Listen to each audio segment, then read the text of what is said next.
Good afternoon, everybody. Welcome to the Sustainability and Environment meeting. Today is March 17th. I'm calling the meeting to order at 3:08. I am being joined remotely by Councilor Fenton. Welcome, Councilor Fenton, who's also a member of this committee. I'm also joined by the DPW Director, Chris Signoli.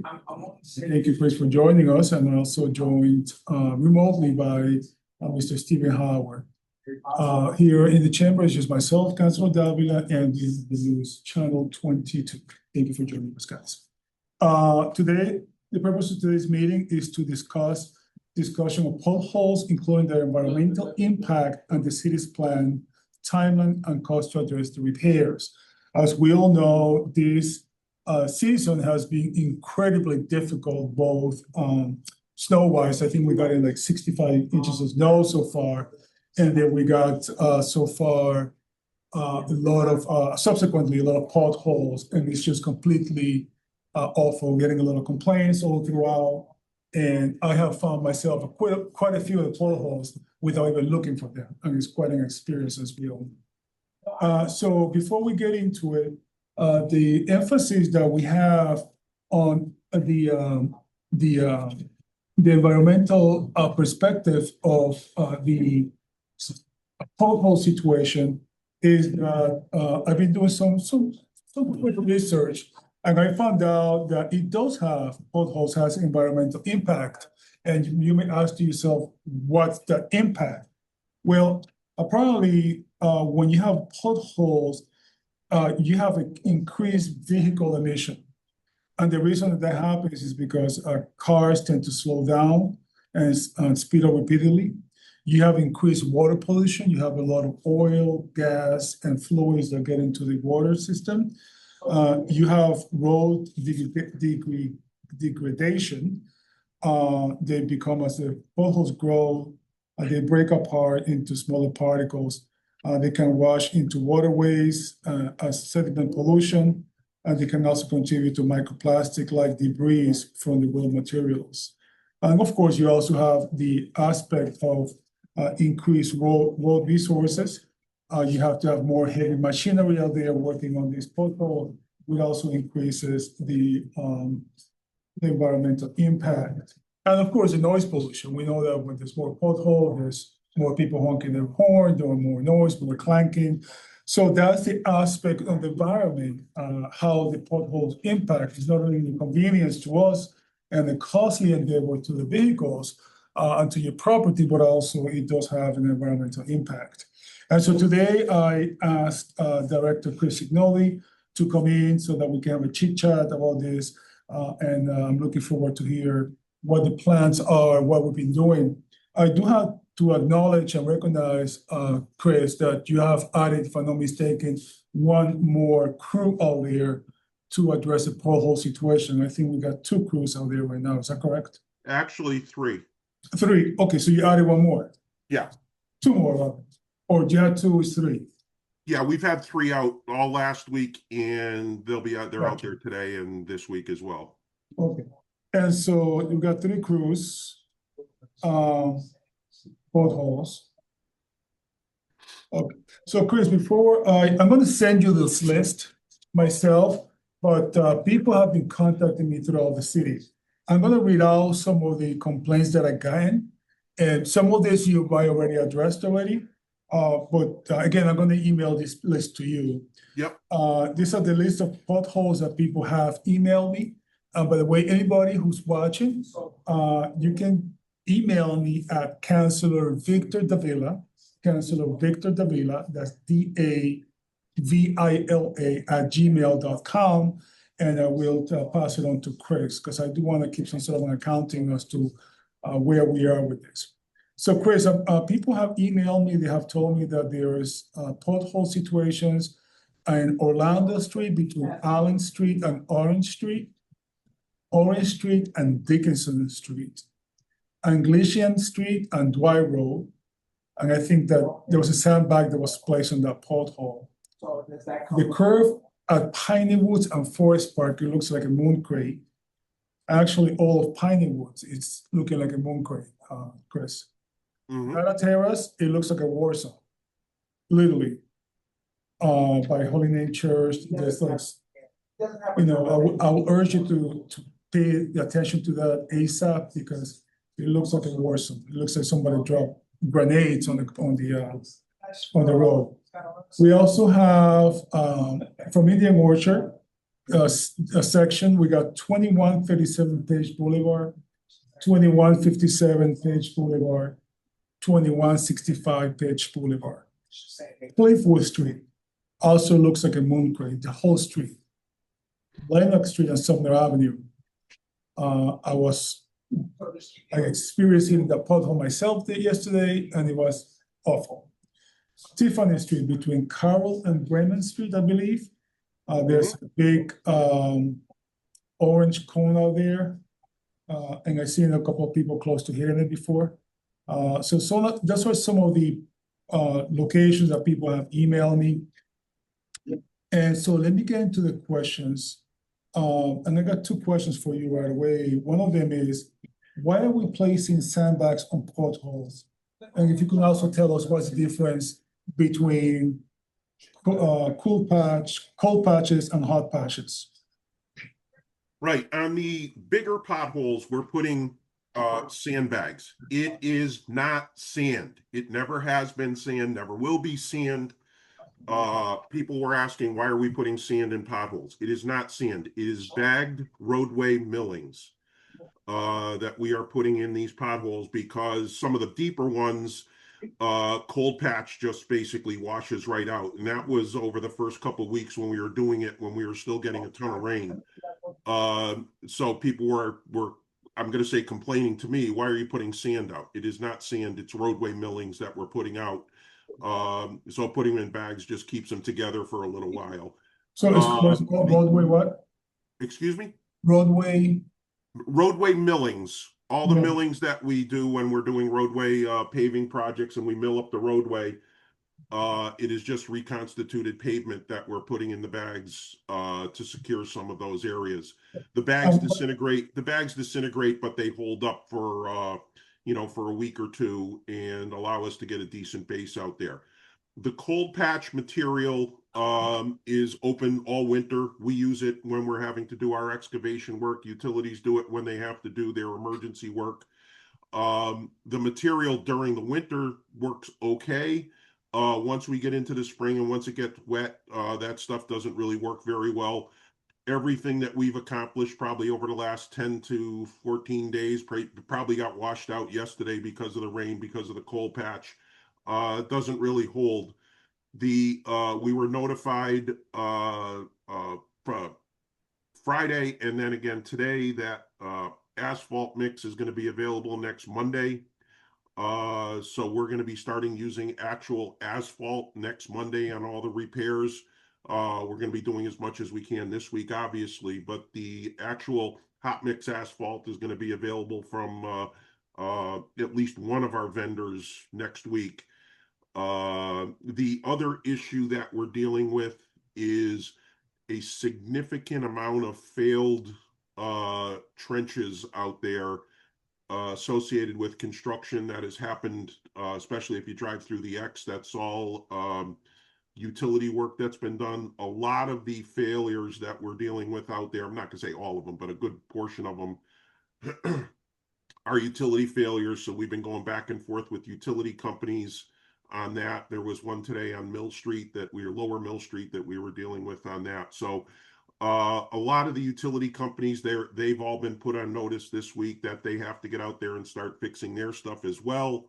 And we have 3 crews out there. We have 2 crews that are working with a hot box, and the hot box basically is just the cold patch that we're keeping warm in the hot boxes. And then we had a separate crew that's just using a dump truck for the material. And as I was driving around the city today, I could see in a lot of areas, there's a lot of gravel all of a sudden, and those are the ones that have popped out over the last couple of days. So we've had 3 crews out there for the last probably 2.5 weeks. We're going to continue to do it, and we will probably continue to do it for the next 3 or 4 weeks until we're all caught up. But the hot mix to do permanent work is going to be starting next week. One additional vehicle that we'll probably have out is our road patcher. We have a vehicle that on its own, once we have the hot mix material, we can start, that's one person that can basically drive around the city and start hitting some potholes on their own. So it kind of creates a fourth group of people that we're dealing with. So we're going to have, 3 groups out in the field with personnel, and then the fourth one will be our road patcher doing that. I'm going to, it's going to take us a good 3 weeks to get to everything in the city. But what I tell everybody is that if they have a pothole, get it into 311 for a number of reasons. Number one, we need to know exactly where it is. We received a call today that just said Parker Street. Well, Parker Street at East Long Meadow or Parker Street out by the Ludlow Bridge. So get the address. Number two, if somebody gets a request into 311 and the location is not addressed, they can make a claim on the city. So getting, people complaining on social media is all well and good, but we don't monitor social media between people on Facebook. So if somebody has a pothole, get it into 311, it gets on our list. We then close out that report so that we know when we did it. So in case there's a claim, if somebody pops a tire, they damage a rim, something like that, that information is in the system. So with everything that we're doing, we have the crews out there. And as I said, we're still using cold patch this week. Next Monday, we will be going to the hot mix asphalt and working with the 3 plus our road patching crew that will be addressing over the next 2-3 weeks. Right. Paving work for our remainder of our fiscal year 26 work will be starting on the 30th as well. And I put that list on Facebook today of the streets that we're going to be finishing off on. And just for paving purposes, one of the 2 April meetings in front of the council, I'm not sure yet which one, we will be there to get approval of our Chapter 90 money. We received notice on that last week. How much is that, Chris? $5.5 million. Our paving program this year will be 6.5. And one of the things that we're trying to do with our paving program this year is hit some of the chronic locations where we know we have a lot of potholes. And I'm going to use, streets like Worthington and Parker and Surrey Road, Bay Street, and I know I'm missing one, Sumner Avenue Extension, streets like that where that have been chronic. Somebody asked, I received an email from somebody that said, hey, how come certain streets hold up and certain ones other? Basically, the ones that don't hold up are the ones that we haven't touched in 20 or 25 years. The newer streets hold up really well. Island Pond Road and Breckwood Boulevard that we've just paved along with some others have held up really well. It's the older roads. And with the amount of salt that we use, it just really accelerates the deterioration of these streets, especially in the spring. With good rain yesterday washed a lot of the salt away, which is okay, but now it's sitting inside the pavement that helps degrade it as well. So from a short-term plan, we're going to be working with the cold patch, and starting next Monday, we'll be doing permanent repairs with asphalt. But Chris, before I turn it over to my colleagues, a quick clarifying question. Tell me again what the cold patch is. Cold patch is basically a winter product that is made to be temporary. The asphalt patch, you cannot put it down when temperatures are below 32 degrees, and it cannot be manufactured until it's permanently above 32 degrees. So the material that is put out there has minimal bitumen mixture in it, a lot of aggregate, and a lot of sand that goes along with it. So it's really a gravel product that's kind of held together temporarily, whereas the asphalt product that we get has a lot more asphalt bitumen material in it that it holds together permanently. So it's meant to be the patch material is really meant to be temporary. Right. Now the hot patch is just the mixture of asphalt. Mm-hmm. Okay. Permanent asphalt. Yep. Permanent asphalt. Now, did I hear you correctly with Chapter 90 allocations that we're getting a decrease? We're getting $5 million, and last year we got 6.5. No, last year, the same number as last year. Actually, it's about 10,000 or 11,000 less than last year. We're receiving 5.019 million, but our paving program for this year is going to be 6.5. Okay. Because we also received uh what's it called, fair share money, and we received rural roads money. So between all of those funds, we're able to put out a bid this year using about $6.5 million. So the 6.5 is divided into two. So 5 million for for roads and the remainder for this side street. No, it's what we're doing the list right now for this coming year. We're determining, we split it between arterial streets and between arterial and residential. We may lean a little bit more this year on the arterial streets. In the past, we've leaned a lot more on the residential streets, simply because those are the ones that are deteriorating more. So we haven't finalized the list yet because we needed to really wait to see what we were getting from the state. Right. But when I make that submission to the council, excuse me, for one of the two meetings in April, we will have the paving list complete. We've already done the coordination with water, sewer, and Eversource Gas on the work that they need to do and stay away from. So we've already got that list. So now we're just doing our final estimates on everything, and we'll be able to have our paving list together, probably in the next couple, 3 weeks. But it'll be as part of the submission that I come in front of the council for in April. So for this year, how much do you estimate you're gonna spend on potholes repairs? Oh, potholes, I can't even guess on that. It's not a lot. The material is relatively inexpensive. It probably only ends up being, in total 25, 30, $40,000. It's not a huge number, Citywide? because it's just raw material. It's raw material that our guys are putting in. So when we're doing a paving program, we're paying the contractors for everything. It's all their personnel. So it's really just the material costs that we are dealing with. And it probably, in total ends up being about $30,000, $40,000 worth of material. I just wanna make sure. So we're talking about up to $40,000 citywide. And that is budget money. That is not any Chapter 90 money. That's just all money within our budget. Gotcha. Okay. Before we move on, I'd like to recognize Madam President Tracy Whitfield, who's joining us. Thank you for joining us, Madam President. Thank you. You're welcome. Chris, and so actually now's a good point, point to I got two more questions, but let me turn it over to my colleagues, see if they have any questions. Councilor Frinton, Madam President, do you have any questions? I have one. It may have been addressed, Mr. Chair, before I joined. But there's a new program out that was, sorry, I pressed the mute, that was communicated to us. And how is that going, Chris? And is it like temporary fix for the potholes Yeah, when people report them?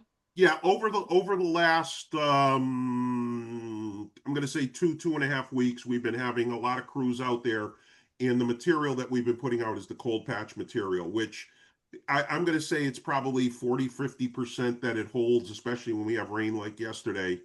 So we end up having to go back with that. But we've been working with the cold patch material, and I'm not sure when you hopped on.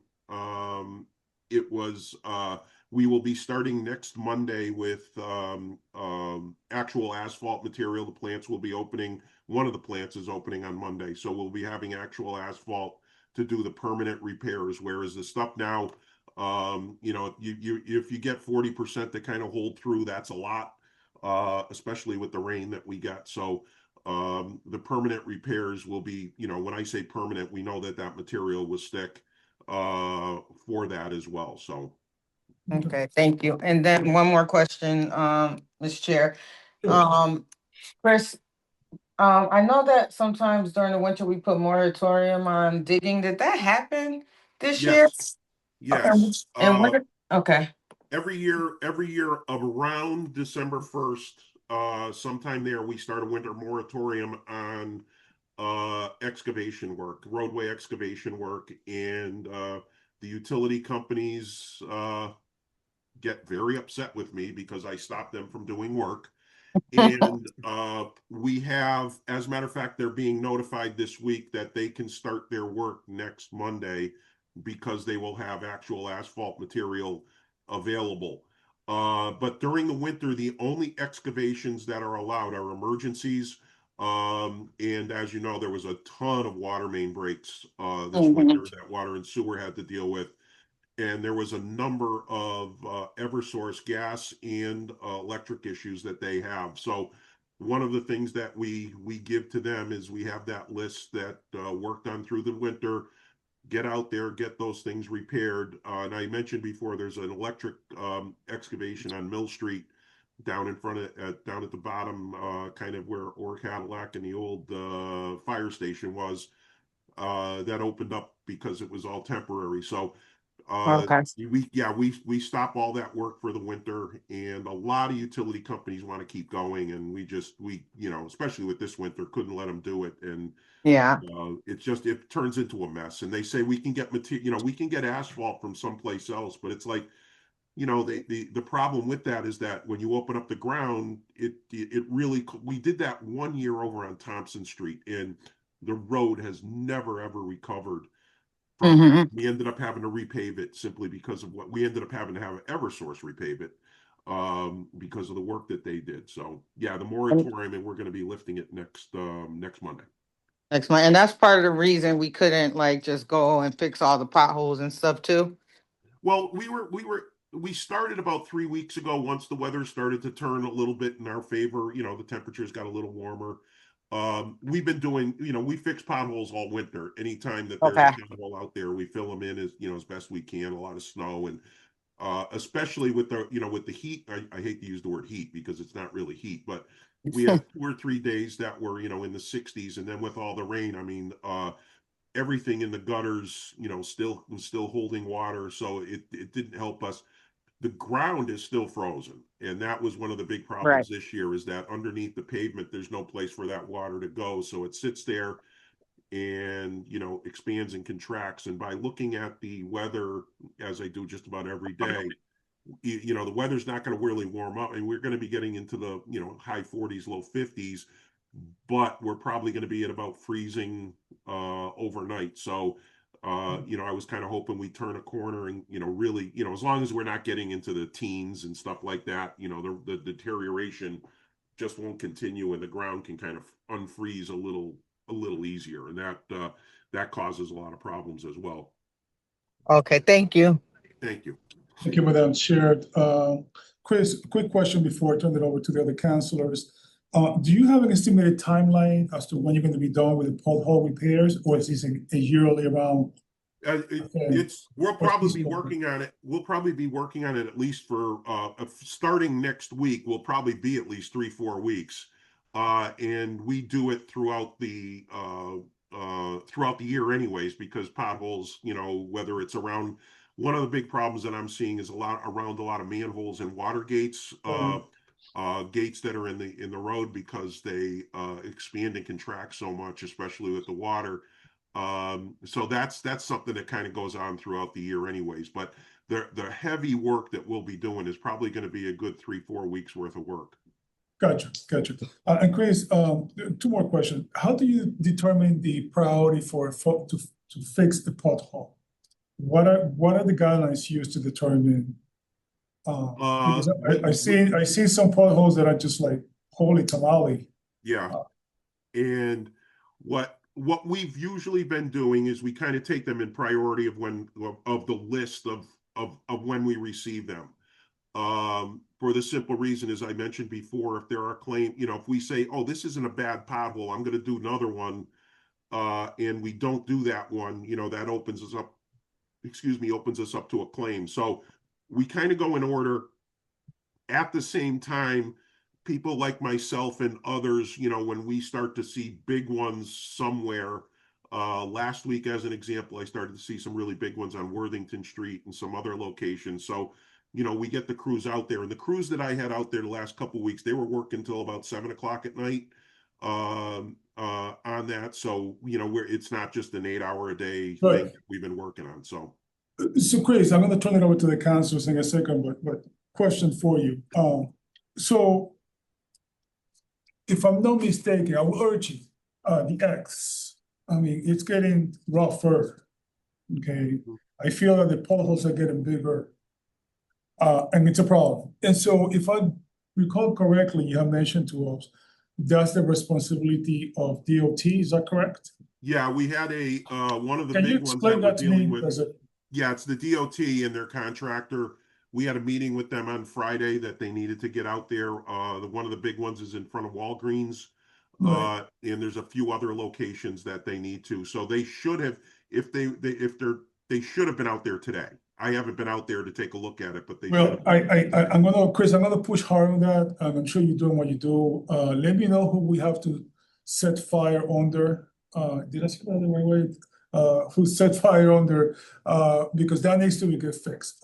I counted at least 4 potholes that are just concerning to me. And one of them is between TD Bank and Sumner Avenue. Trust me, I found it out. I found out what I'm looking for. And so I have gotten complaints in the area, a lot of them. And I would urge you to do whatever you need to do to get those people are there. If they haven't come out today, I will follow up with you, because that needs to get done. Thank you, Chris. Yep. Councilor Fenton, Councilor Hurst, any questions, gentlemen? I think it's a good discussion. Thank you. No, sir. Thank you, Councilor. Chris, and so you mentioned that one of the issues that we're having is utility failures, meaning that they do work. Yep. And apparently they do good work. If I'm not mistaken, last year we were having a meeting, I can't remember which meeting, and we were told that before that patchwork is clear, is a DPW supervisor or engineer supervisor has to clear it and okay that it has met the standards, city standards. Yes. Yep. So can you connect the dots for me on that? Because what I hear you saying is, I think the opposite before. Yeah, Meaning the bigger issue that we're having. If it's supposed to be done properly the first time, why are you saying that they're not doing it? It's a utility failure. Connect the No, dots. what I'm really talking about is kind of the stuff that they've had to do throughout the winter. Starting in December and working through the winter on whether it's gas probing or water main failures.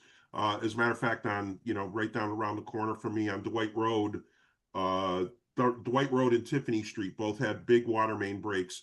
And what those breaks have done is not just where the break happened, it's where all the water is gone. One of the problems on Tiffany Street, we had, I want to say that was the beginning of January. You had a big water main break. The week before, we were having, and if you've driven by there's a big barrel out in the middle of the road. The week before, we had a sinkhole happen there. And, we thought, geez, something really weird has happened here. And then, of course, the next day we find out that there's a huge water main break. So, the water main break was 300 or 400 feet upstream from where we were.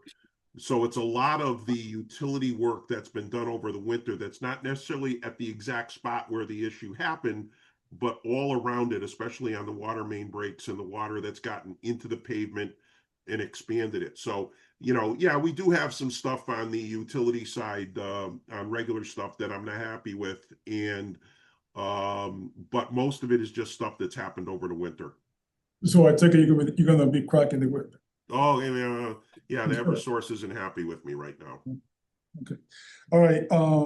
And so let's talk about the last point. Salt. You talked about salt. Yes. And you mentioned that salt and dust damages the road. I know that at least maybe 2 or 3 years ago, we're talking about the quality or the type of salt that we use. Yep. And I remember, if I'm not mistaken, that you were saying that if we sold the secondary streets, it will end up costing the city an extra $300,000, if I'm not mistaken, throughout the city per snowstorm.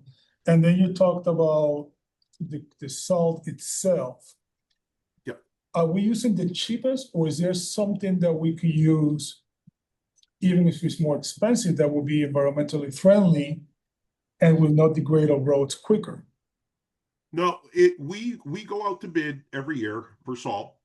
We do not use state contracts for salt. One of the issues that happens when you use state contracts is there's a lot of entities out there that can't get salt. Since we do not use a state contract, we have a specific vendor that we deal with, so we go out to bid. We Who's that? use Who's that, Chris? we use Who's an the vendor? untreated salt product. There are treated salt out there, but what we do is we use liquid calcium, and we treat the salt on the truck depending upon the circumstances of whatever event we're dealing with, whatever the temperatures are. Depending upon the roadway type, whether or not we mix calcium with it, or if we're just putting down straight salt. When we're doing a pre-treating standpoint, we're using salt with a little bit of calcium with it as well, because we do want that to stick around a little bit.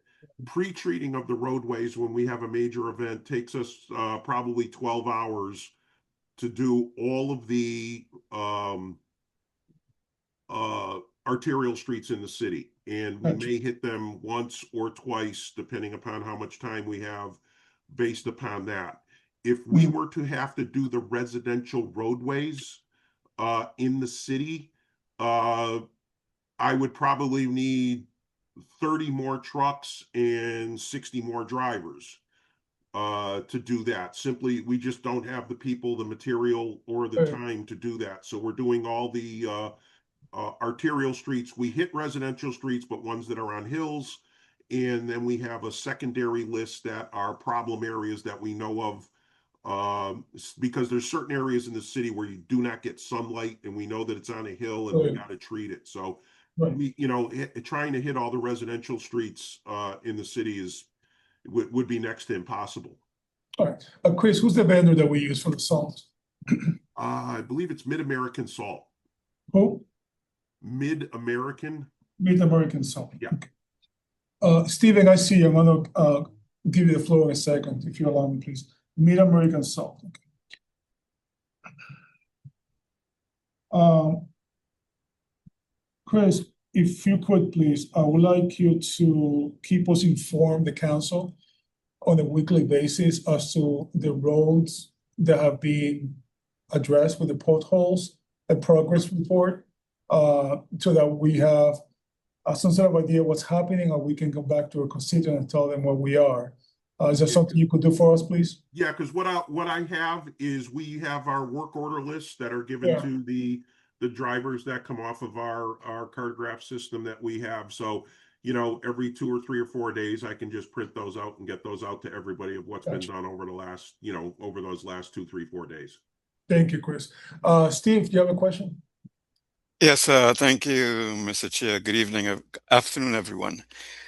Mr. Signalti, let me just give you a round of applause for patching my street, especially since it has drastically reduced the amount of vibrations by those commercial trucks that go by when those potholes start to develop.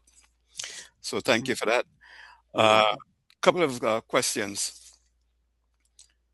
Now, one main thing that's been coming up in the McKnight Neighborhood Council meetings is the traffic that will be coming over the bridge once the construction starts.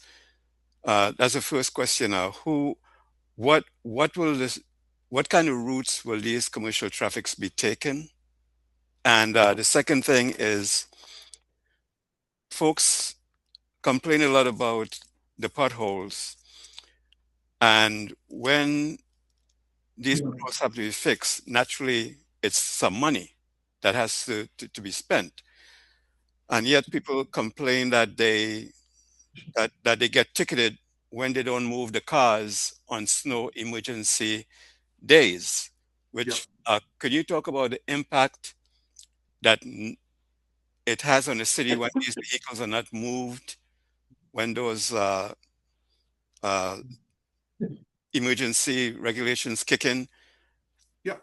as Just as for, far as contributing to yep. the problems that we're facing with potholes? Thanks. Just for everybody's purpose, that Steve was asking about the project, the Armory Street bridges that are between, I think, Genesee and Taylor are going to be replaced by a Mass DOT project starting later this year. Don't know exactly when. The bid opening is, I think, the end of this month.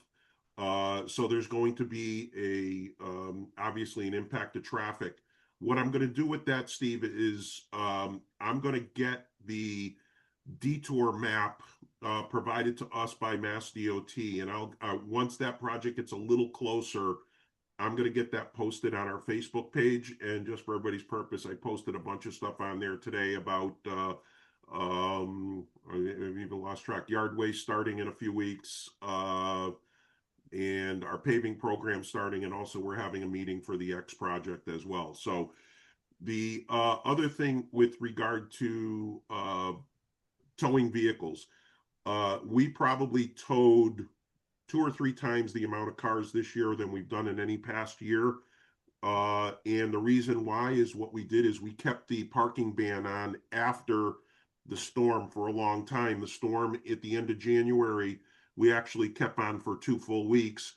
And during the day, we were going out and trying to get back to those locations, and we were towing a ton of cars. The issue that we end up having, number one, is just making the roadway more narrow.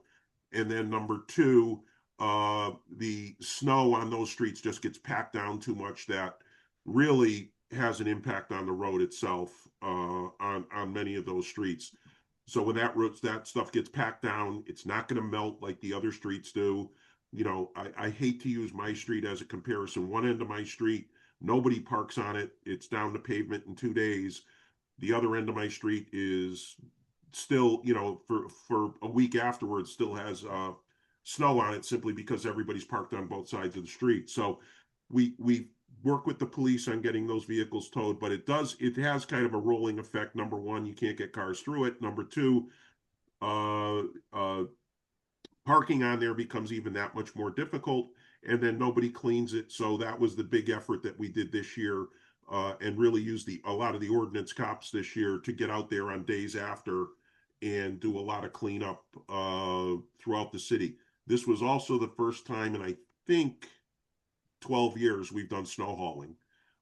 We actually did a lot of snow hauling out of intersections throughout the city, and everything was brought up to Kiley Middle School at the end of Bicentennial Highway. So those are the things that we've been doing this year. All right, thank you, Chris. So the time is now 3:45. We have 5 more minutes.